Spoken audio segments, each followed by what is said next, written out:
Has anybody moved anything in this room? Perhaps best if Mycroft doesn't see it. No hard feelings. It's good to get away. This might be the most underrated thing on Netflix right now. It's a 3-part miniseries based on a detective book series, and it's set in Mexico City in the 1970s. The main character is Hector, and his story is that he just got tired. Tired of his safe engineering job, tired of his comfortable marriage, tired of living a life that looked good on paper, but felt empty. So he quits everything, leaves his wife, moves out of his nice house, and decides he's going to become a private detective, which is something he's apparently always dreamed of doing. His first big case is tracking down a serial strangler. The show is narrated by Hector himself, and he's charming enough that you buy into his midlife crisis immediately. The 1970s setting gives it this warm, nostalgic feel, almost like you're watching something from another era. But what really sets it apart is how Hector solves cases. He's not working with the cops. The show makes it pretty clear the police are corrupt and useless. Instead, he relies on people in the neighborhood, the community around him. It's noir and comedy and cozy mystery all blended together. This one's a Polish film based on a novel, and the setup is perfect. You've got Magda, a bored housewife who spends her free time reading Agatha Christie novels. One day she's out walking her dog in a quiet little town and she finds a body. The dead woman is wearing a necklace and it looks familiar, just like her missing friend's necklace. So now, Magda's got a real mystery on her hands and she starts investigating the way she's learned from all those Christie novels she's read. She's not a cop, she's not trained for this. She's just someone who spent years reading about how fictional detectives solve crimes. And now she's trying to apply that to real life. The detective actually assigned to the case is an old friend of hers, and watching her bump up against his by-the-book approach is half the fun. The town looks pretty perfect on the surface, but as Magda digs deeper, old secrets start coming out. The movie deals with some dark stuff, but it never loses that lighthearted tone. There have been so many Sherlock Holmes movies over the years that you'd think the well would be dry by now. But this one found a way to make it feel fresh. It's not about Sherlock at all. It's about his younger sister, played by Millie Bobby Brown, who turns out to be just as sharp as her famous brother.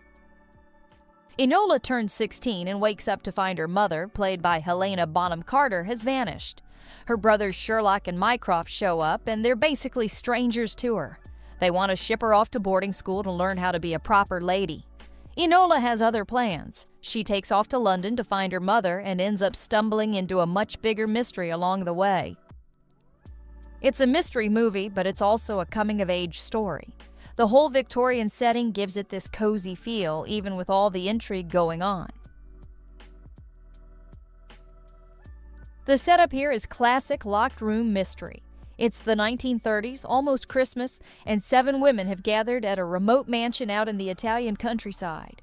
The family patriarch is found stabbed in the back. There's a blizzard raging outside, which means nobody can leave. They're all trapped in this house with a dead body and whoever killed him.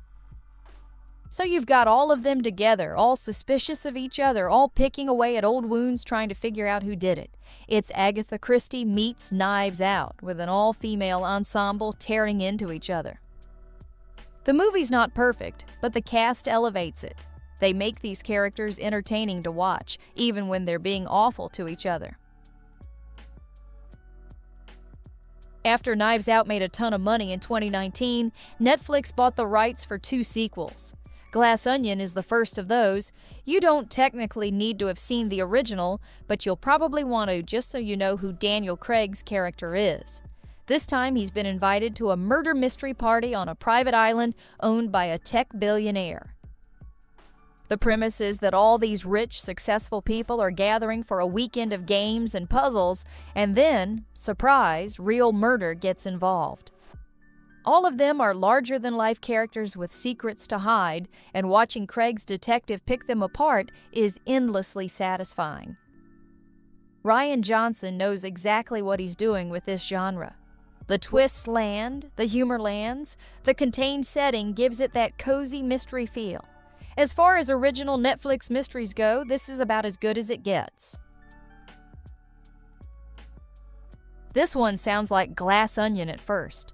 A group of people get invited to a remote island. They play a murder mystery game, and then someone actually ends up dead. The main character is Agatha, a true crime podcaster who gets invited to this island vacation by her estranged, wealthy half-sister. They haven't talked in years, and there's bad blood between them, old family stuff that never got resolved. Once the murder happens, the mystery becomes almost secondary. What the movie really cares about is these two sisters. Why they stopped speaking, what they're each hiding, whether any of it can be fixed now that someone's dead. It's a Mexican film based on a novel by Carmen Posadas, and the island setting is gorgeous. It keeps that cozy tone throughout, never gets too heavy. In the 1920s, someone in a small English seaside town started mailing the filthiest letters you've ever heard of to a respectable local woman. Nobody knew who was sending them. The whole town was losing their minds trying to figure it out. And it's based on a true story. This actually happened. Olivia Colman plays Edith Swan, a devout Christian woman who takes care of her ailing mother. She starts receiving these lewd, threatening letters from an anonymous sender. Edith's convinced it's her neighbor Rose, played by Jessie Buckley. Rose is Irish. She's loud, she drinks, she doesn't give a damn what anyone thinks of her. Of course it must be her, right?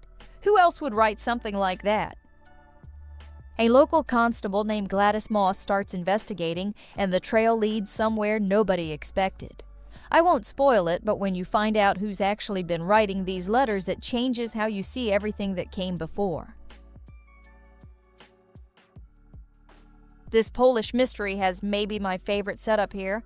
So there's this wealthy, eccentric inventor, and he dies. His family hasn't spoken in years, but they all show up for the will reading because there's serious money at stake. They get to his estate, ready to hear who gets what. Instead, they find out he's alive. He faked his death to get them all in the same room. His plan is to make them play some kind of game together, a bonding exercise, and whoever wins inherits everything. The family goes along with it because nobody walks away from that much money, and then someone actually kills him. So now they're stuck in a snowstorm, the police are investigating, and they keep playing the game anyway because someone's still going to inherit that money. The characters are eccentric enough to keep you entertained even when the plot slows down. It's a classic cozy mystery formula done really well.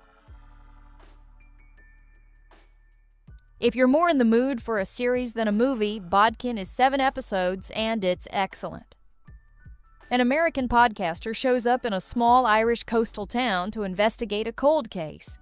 Decades earlier, 3 people vanished during a local festival and nobody ever figured out what happened. The town has been sitting on this secret for years, and now here comes this guy with a microphone asking questions. Will Forte plays the podcaster, and the locals want nothing to do with him. They're not exactly threatening, but they're definitely not helping. Everyone seems to know something about what happened that night, and nobody's saying a word.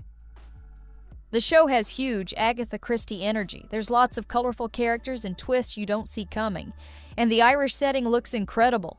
If you've got a weekend and you want something to disappear into, this is it. Someone gets murdered at the White House during a state dinner. The victim is the chief usher, which is basically the person who runs the entire White House residence. The suspect list includes basically everyone who was there that night. Uzo Aduba plays Cordelia Cupp, the detective brought in to solve it. She's brilliant, she's eccentric, and she's got a very specific way of doing things.